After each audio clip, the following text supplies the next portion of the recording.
আজ তোমায় অনেক বেশি মনে পড়ছে। জানো, আজ খুব ভোরে যখন চোখটা খুলতেই সূর্যটাকে দেখলাম, তখন কেন যেন মনে হলো সূর্যটাতে তোমার মুখ ভেসে উঠেছে। সত্যি বেশ কিছুদিন হলো তোমাকে অনেক বেশি মনে পড়ছে। বিকেলের এলোমেলো বাতাস আর অঝোর বৃষ্টি সবার মনে দোলা দিয়ে যায়। কিন্তু জানো, তুমি চলে যাওয়ার পর থেকে ভোরের হিমেল হাওয়া, বাগানের ফুল, পাখির গান, বিকেলের মিষ্টি রোদ কিংবা রক্তিম গোধূলি কিছুই আর ভালো লাগে না। মোটেও সহ্য হয় না এগুলো। আর বৃষ্টি বৃষ্টি আর কিভাবে ভালো লাগবে বলো? তুমি চলে যাওয়ার পর থেকে তো এই দুই চোখ হয়ে গেছে আকাশ, যে আকাশ থেকে অযোধ্যারায় বৃষ্টি ঝরে সকাল সন্ধ্যা। আচ্ছা, তুমি কি তা দেখতে পাও? আজ সংসদ ভবনের রাস্তা ধরে হেঁটে যাচ্ছিলাম, যে রাস্তা তোমার হাত ধরে হেঁটেছি অসংখ্যবার। জানো, আমার আর তোমার মতো অনেকে এখন এই রাস্তায় হাত ধরাধরি করে হেঁটে চলে। কেন আমাকে এভাবে কষ্ট দিলে? কি দোষ করেছিলাম আমি? কেন আমাকে প্রতিনিয়ত কাঁদতে হয় তোমাকে ভেবে? আজ রৌদ্রমুখর দিনটা হঠাৎ করে শেষ হলো বৃষ্টি দিয়ে, যে বৃষ্টি তুমি অসম্ভব ভালোবাসতে। শেষ বিকেলের আচমকা বৃষ্টি আজ ভিজিয়ে দিয়ে গেছে আমার সমস্ত শরীর। কিন্তু জানো, আমার চোখ ভেজাতে পারেনি। তুমি না বলতে রাস্তাঘাটে কান্নাকাটি করে বাচ্চা ছেলেরা। আমি তো আর বাচ্চা ছেলে নই, তাই রাস্তায় কাঁদতেও লজ্জা লাগে, যে কারণে সারা রাত লুকিয়ে কাঁদে তোমাকে ভেবে। বিকেলের ঝুম বৃষ্টি গধূলিবেলা লাল রঙে ছেয়ে গেছে আকাশ। আর সন্ধ্যার পর দেখলাম আকাশে মেঘের সাথে পূর্ণিমা চাঁদের লুকোচুরি খেলা। প্রকৃতি আজ তোমার ভালো লাগার সবকিছুই তুলে ধরেছে। শুধু তুমি আজ আমার পাশে নেই। জানো, মাঝে মাঝে ভাবি তোমাকে ভেবে আর কাঁদবো না, কিন্তু স্মৃতিগুলো নিষ্ঠুর প্রকৃতি বারবার তোমার কথা মনে করিয়ে দেয়। তখন আর নিজেকে সামলাতে পারি না, অযোধ্যারায় কাঁদতে থাকি একা একা। জানো, এখন রাত 2টা। 2 ঘন্টা আগে সূচনা হয়েছে আর একটা নতুন দিনের, 19শে মে। 2 বছর আগে এই দিনে সম্পর্কে ইতি টেনে আমাকে পাহাড় সময় কষ্ট দিয়ে তুমি চলে গিয়েছো। জানো, তারপর থেকে আজ পর্যন্ত এই দু চোখে ঘুম নেই। মাঝে মাঝে রাত জেগে কাঁদতে থাকে, আর আমার সঙ্গে মাঝে মাঝে কাঁদে ওই বিশাল আকাশটা। 12টার পর যখন তোমাকে ভেবে কাঁদছিলাম, ঠিক তখনই এক বুক হাজারে নিয়ে ফুপিয়ে কেঁদে উঠল আকাশটা। ঝুম বৃষ্টি শুরু হলো আবার। ওই আকাশটাও কি আমার মতো একা? খোলা আকাশ আর আমি একসাথে কাঁদবো বলে ছুটে গিয়েছিলাম ছাদে। ছাদে আজ বিশাল আকাশটার সাথে কাঁধে কাঁধ রেখে কেঁদেছি আমি। আমার চোখ থেকে ঝরে পড়ে অশ্রুকণা বৃষ্টির জলের সাথে মিশে ছাদ থেকে গড়িয়ে পড়েছে মাটিতে। আমাকে এক বুক কষ্ট দিয়ে যে মাটিতে অনেক সুখে ঘুমিয়ে আছো তুমি, কেন আমাকে এভাবে একা রেখে চলে গিয়েছো সেদিন? তবে কেন ভালোবেসেছিলে? কেন বলেছিলে সারা জীবন একসাথে থাকবে? তোমার কিছু সুখ স্মৃতি নিয়ে আজও বেঁচে আছি লাশ হয়ে। মাঝে মাঝে তারাদের সাথে এখন কথা বলে। যেন তারারা বলে তুমি নাকি আবারও ফিরে আসবে। জানো, তুমি না জীবনটা আজ ধ্বংসের অনেক কাছাকাছি। নিজেকে আর কারো কাছে প্রমাণ করতে ইচ্ছে করে না। জানো, মা কি বলে? মা বলে আমি নাকি একটা মরমের জন্য নিজের জীবনটাকে নষ্ট করে ফেলেছি। আচ্ছা, তুমি বলো, ভালোবাসা কি কখনো মরে? জানো, তোমাকে এখনো অনেক ভালোবাসি, অনেকটা পাগলের মতো। যেদিন তুমি শেষ বিদের সাজে সেজেছিলে, সেদিন তোমাকে অসম্ভব সুন্দর লাগছিল। কিন্তু সবাই আমার সাথে প্রচন্ড খারাপ ব্যবহার করেছিল সেদিন। কেউ আমাকে তোমার মুখটা দেখতে দিচ্ছিল না। শুধু তারা বলছিল মৃত মহিলার মুখ নাকি পরপুরুষকে দেখানো উচিত না। আচ্ছা, তুমি বলো, আমি কি পরপুরুষ? 5 ঘন্টা আগে খাটিয়ে ঘুমিয়ে থাকা মেয়েটির সবচেয়ে আপন যে এই ছেলেটাই ছিল, তা বলার মতো সেদিন কোনো লোকই ছিল না। অনেক কাকতি মিনতির পর দেখেছিলাম তোমাকে। তোমার ঠোঁটের কোণে আগে সেই চিরচেনা হাসিটা সেদিনও ছিল।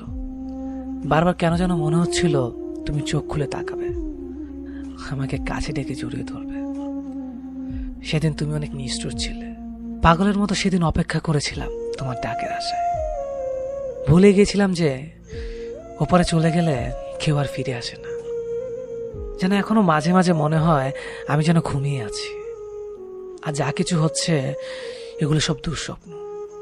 খুব ইচ্ছা হয় তোমার কাছে যাওয়ার, তোমার পাশে শুয়ে থাকবো, আর রাত দিন দুজনে গল্প করব।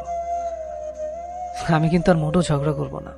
জানো, এই 2 বছরে আমি অনেক ভালো হয়ে গেছি, কাউকে আর কষ্ট দেই না। কেননা কষ্ট কি তা যে এখন আমি বুঝতে শিখেছি। আমার নিথুনি পুরো দাগ নিয়ে তোমার মতো অন্য কেউ আর অভিযোগ করে না। তেমনই টোল পড়া গেলার হাসি দেখতে কেউ আর আমাকে অকারণে হাসায় না। জানো, আমার মুখে তোমার অভিযোগ আর পছন্দের অংশ দুটোই আজ কালো দাড়িতে ঢেকে গেছে। 2 বছর হয়ে গেল, অথচ মনে হয় এই তো সেদিন তোমাকে চলে যেতে দেখলাম। এই 2 বছরের স্বপ্নে অসংখ্যবার দেখেছি তোমায়। কখনো মুখ ভরা হাসি নিয়ে এসেছ, আবার কখনো মুখ ভার করে। কিন্তু যখনই স্পর্শ করতে চেয়েছি তখনই চলে গেছ আমাকে কাঁদিয়ে। কেন ওইভাবে কষ্ট দাও আমায়? আমি সত্যি আর সইতে পারি না। লোকে বলে মানুষ নাকি মৃত্যুর পূর্বে তার প্রিয় মৃত মানুষগুলোকে স্বপ্ন দেখতে পায়। আমি তো প্রায় তোমাকে স্বপ্ন দেখেছি। কই, আমি তো মরি না। তোমার কাছে খুব যেতে ইচ্ছে করে, খুব।